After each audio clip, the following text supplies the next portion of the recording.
আপনি যদি টাকা না দেন আমার চাকরিটা চলে যাবে। তুমি পাগলা। কি মুসিবত, আপনি টাকা নিয়ে যদি এমন ব্যবহার করেন হবে না তো, আমাকে তো অফিসে জমা দিতে হবে।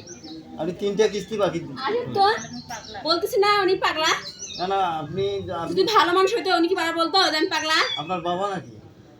হ্যাঁ, উনি যে কিস্তির টাকা উঠাইছে, কিস্তির টাকা দিবে না? এখন উনি যদি ভালো মানুষ থাকতো না, যদি মনে থাকতো তাইলে না কিছু টাকা দেওয়া হইতো। ওনার তো কিছু মনে নাই। শরীফুল ভাই, পরপর 3টা কিস্তি বাকি ফেলাইলেন, কিস্তির টাকাটা দেন। আমার অফিসে অনেক সমস্যা হচ্ছে। শরীফুল ভাই, ব্যাপারটা বোঝেন, আমার চাকরিটা চলে যাবে। আমি পাগলা হইছো।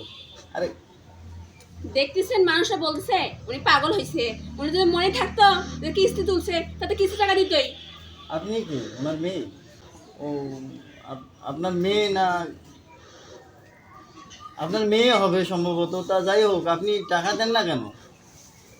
পরপর 3টা কিস্তি বাকি ফেলাইছেন। আরে ভাই বুঝেন না উনি পাগলা বলতেছে না? তুমি পাগলা হইছো। তা পাগলা হয়েছেন, 1 লাখ টাকা কিস্তিতে তুললেন, আপনি টাকা দেবেন না মানে? একটা কান করতে গরম করে দিন। তুই কিসের কিস্তি এলা রে? টাকা তো 40,000 কইছে 1 লাখ।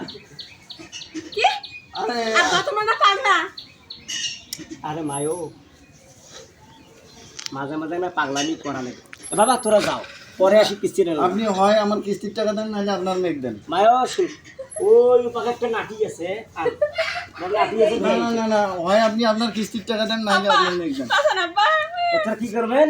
আপনার মেঘ দেন, নাহলে কিস্তির টাকা দেন। আলহামদুলিল্লাহ, খাও একটা জামাই ফোন। জামাই না, না, না না।